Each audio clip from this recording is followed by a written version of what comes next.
Okay, I'm back. My camera stopped again. But this actually does chime. It's on the green light. I was talking about my rigid pin nailer here, which I'm going to use in a second, show you guys how that works. But 4 bars. As soon as the light turned green, it absolutely made a nice chime noise.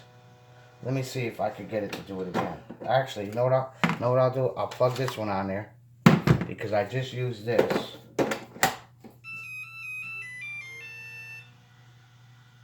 Okay, and you guys will see how many bars is that. That's 4. It's at 4 bars already. And as you can see, I just drilled that hole, and I drilled a couple of times with those screws, and I used that what size is that fit? And I used a 13. I used a 13/16 spade bit to drill to that 3-inch hole. And as you can see, it didn't deplete. It didn't even barely. The battery's still at 4 bars. And I actually was using this the other day too. Okay, so let's put this. I want to keep the 3 on this drill. And I'm going to keep my 2 amp hour battery on my, on this one that it came with. And I'll just keep this in this bag with this charger, the cover. But I want you guys to hear the little, chime noise this makes when it's fully charged. And I was talking about the rigid pin nails. And my camera cut off. But anyways, here's your 18 gauge brad nails. Or an 18 gauge brad nailer. And then these are your 23 gauge pin nails for your pin nailer. Make sure my video is still going, but as you could, I don't know if you could see that, but these freaking, there it is. Now you guys could hear. So you could set, like I said, pretty loud too. I like that. So you know when your batteries are charged for the most part. And like I said, well, you watch the first video, part 1 of this, and you'll see how I unplug. If you unplug this battery and plug it back in, that's how you change the tone. There's the regular beat that when it comes, it has that regular beat. Then it has that beat, which is a little bit louder. No, that's the second beat. And there's the other beat.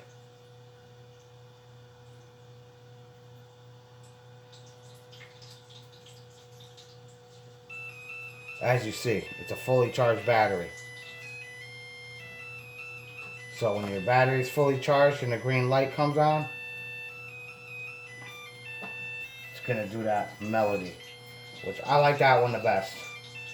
Because this is actually the longest one on the chart. I think. I'm pretty sure that's the longest tone to let you know your battery's charged. Alright, so I'll put that on there. And I use this bat. Let me do this one too. Might as well. This is probably 4 bars. Yeah, it's 4 bars. But I did use this battery a little bit. Yeah, that one's fully charged. If you put it on there right away and it makes it chime, I'm pretty sure that's telling you it's fully charged. So as you see, that was a 25-minute quick charger. Of course, my video cut out. I'm not sure if this did the ringtone, the tone when it was fully charged, but I'm gonna show you guys how this pin nailer works. I'm gonna just shoot a few pin nails in here. Now these are 1.25 inches, so they're gonna shoot out the back. As you can see. And this is 1/2 inch. Is this 1/2 inch? This looks like it's 1 inch. 3/4. Yeah. This is 3/4 of an inch. I don't know, like a Selects baseboard. This is actually really good wood. They don't sell this at Home Depot. But as you see, if you could see that, look at the size of the holes that leaves in the wood. I'll shoot another one. Like, you could barely see those holes. Now I'm going to show you what the other one does. Here's the 18 gauge. This is going to be awesome for doing trim. Here's my 18 gauge. And this might shoot all the way through, I don't know. Nope. But as you can see,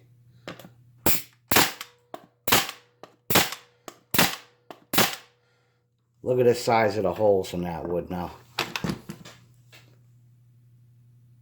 Compared, here's your 18 gauge, of course, and here's your pin nail holes. These tiny little dots. What would you rather be putting trim up with? I mean, of course, this is fine trim.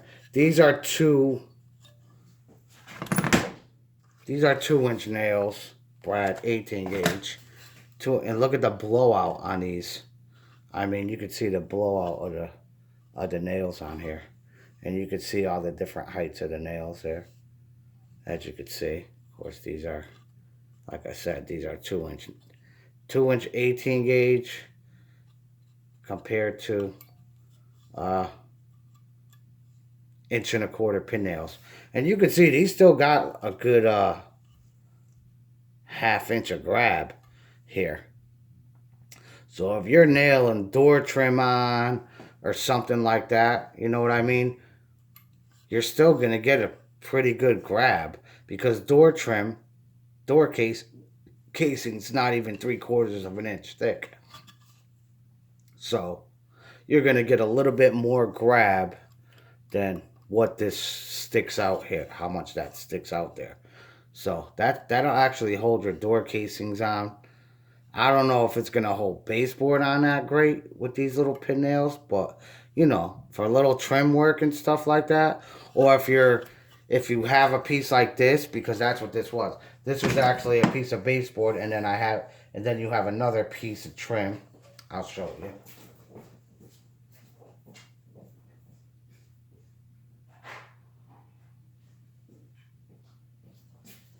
Then you have another piece of trim like this sitting on top. You know what I mean? So let's take this off. We'll see how good these hold through this trim right now. I'm just gonna nail this on here so you guys could see. If this is flush up against the wall like that,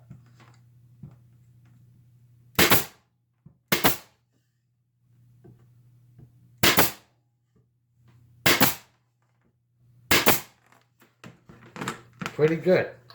Pretty good. Oh, wow. Those nails are holding. Those nails are holding really good, as you can see. That's on there. I mean, I'm going to have to pull really hard to get it off. Oh my God. Wow. I can't even pull it off. I can't even pull that off. And you could see how nice. You could see how nice. And if you could see, I have my finger on the back here. So this is nice and flush here. But wow. That little pin nailer is friggin' awesome. And it leaves the tiniest little hole. I mean, the tiniest little holes here. I like it. I really like it. And let me tell you, I put 1, 2, 3, 4, 5 nails in there. Just these 2 on the end, as you see. Like I'm gonna pull it off just to see how much it's gonna take to pull it off if the board don't break. Oh, wow. Those, as you can see. Now, if you don't think those little tiny nails are gonna hold, as you could see, look at that. I yanked that very hard, and look at the nails are still stuck in this in the board I wanted it to be secured to. That's, I mean, for these little tiny nails, one stuck in here, one stayed in here, as you could see. One little nail stayed in there, but the other 4, and I just broke one off in my hand. The other 4 held, and they held pretty good, as you can see. These little pin nails hold pretty freaking good. I for sure didn't think they were gonna. I knew they would hold good, but I didn't think they were gonna hold that good. I really didn't think these were gonna hold that good.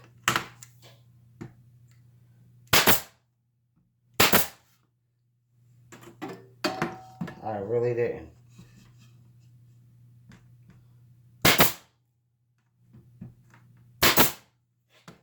I gotta oil that. If you see that little spark right there, see that when I put it at an angle and it kind of blew out the back. But now, as you can see, that's still grabbing. That's still grabbing quite a bit. That would have grabbed a 1/2 inch into this from the top of this board, top of this trim board, from the top of this where I nailed. That would have grabbed if it went straight in. All these 3 are definitely grabbing, or 4. Those are definitely grabbing at least a 1/2 inch into this material. And as you can see, oh, Jesus. Oh my God. Those nails, again, those nails, I'm just testing this out just to show you guys. Look at how tiny those nails, holy cow, those nails hold good. I'm shocked that those nails are grabbing that strong. Well, there you go. If you want a good little, if you guys want a good little pin nailer, this thing's pretty impressive. Pretty impressive. And I'm not going to shoot no more nails, because if you guys seen the sparks that shot out of here. And when you load these nails, they have a little, make sure my phone is still going. They have a little arrow pointing down. So make sure you load them like that. You gotta slide them. You gotta slide them back there, because there's another little channel right here, but that's for this to close. And I think I could use bigger than 1.25 inches. Could I use 1.5 inches in these? Because I still have some room on the top. I think I could have used. Oh, I broke. I'm playing around. I do not want this to. Okay, it fell out. Alright, so make sure you have those seated right. Could I do 1.5 inches with these? Oh no. Okay, I could do 1 3/8 inches. I got 1.25 inches. So I should have bought a box of inch. So there you go. You put 1 3/8 inches. You put 1 3/8 inches in here, and you're really gonna get a nice grab. That's over. If you're shooting in the wood I was just shooting in, you're gonna get almost 1 full inch of grab with the nail, because that wood is, well, that wood is 3/8 thick. But this is, yeah, that's about a 1/2 inch right here. This piece of wood here, the thickness of that's about a 1/2 inch. So if you're shooting the pin nails down, you're definitely going to get 1 3/8. You're going to get a lot of grab. And as you see, just that little 1/2 inch of the nail, that, or 3/8 of a nail, whatever this is here, that's sticking out. It might be about 3/8. That does look about 3/8. Looks a little bit. Let's see. What's the size of that? Oh, I just dropped it. Lost that one. Where the heck did it go? You'll never find it. I just threw another one up here though. I don't know. Let's try that again. Oh. Let's see. I need to break another one off here. Alright. Snap that off. Try not to drop it this time, because they're so tiny. I just want to see how much of a grab that had in there. 3/4 of an inch. Wow. So yeah, almost an inch. That, those are, like I said, these are only 1 1/4 inch, but through that trim piece, they still had 3/4 of an inch of grab into what I was nailing into. And as you've seen, these little pin nails friggin' held that very securely. So I'm sure if if you're nailing it into trim like that, you could actually angle your nails, shoot a couple this way, shoot a couple this way, and that's gonna work. It's gonna have tons of grab. You probably wouldn't, if you shot them at an angle, you definitely wouldn't be able to pull those apart like I just did. Those were shot straight in. I shot those, the ones I just shot in there, the 4 nails I shot in there, 5 nails I shot in there, I shot those straight in, and they had a lot of grab. So not bad. I'm glad I bought that now. That was 99 bucks too. If you guys watch, I have the unboxing of these rigid. I got this and this for $99. The 18, and I just looked at the price of this alone at Home Depot, and I'm pretty sure this alone was almost $100. It was almost $100 for this alone, or more.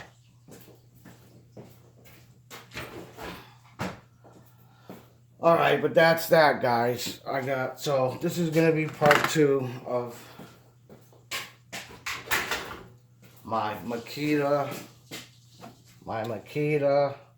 XFD13, and this is the 13 too. I'm pretty sure.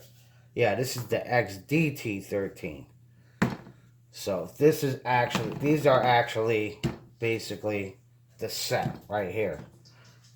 This is the $99 impact driver that they were selling for 99 bucks. I think they do sell that with the 1.3 amp hour battery and the regular charger. And then they had these on display, as a matter of fact. But they also had, like I said, this and this Makita for $178, and then it went down to $150. And I went and got it when it was $150, and it came with the impact wrench, 1/2 inch impact wrench, the impact driver, and it came with 2 3 amp hour batteries and a regular charger and bag. So that was a good deal. But my Makitas, I'm running out of room up here.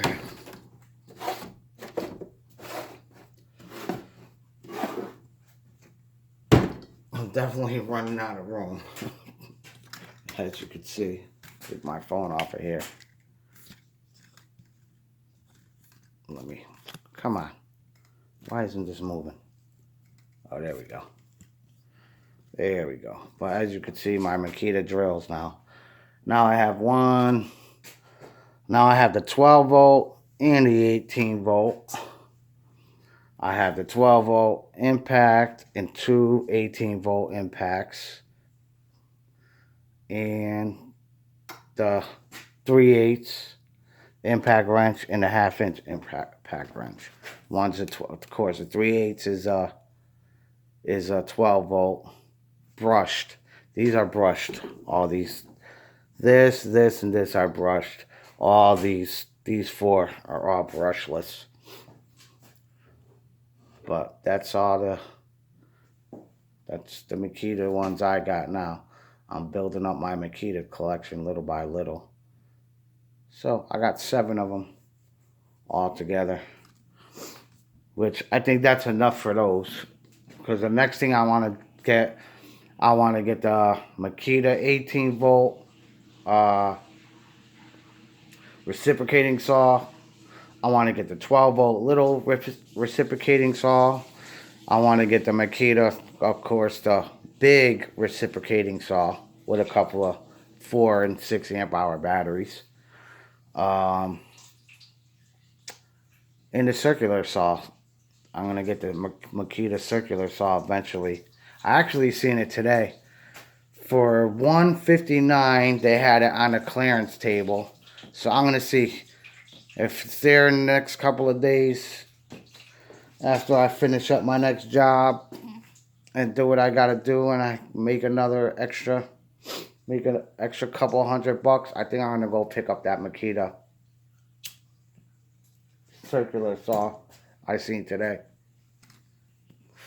on the clearance table, because I definitely want that. And for $160, like I said, I mean, I want to grab it now, because I think that one is like $200, 200 and something dollars.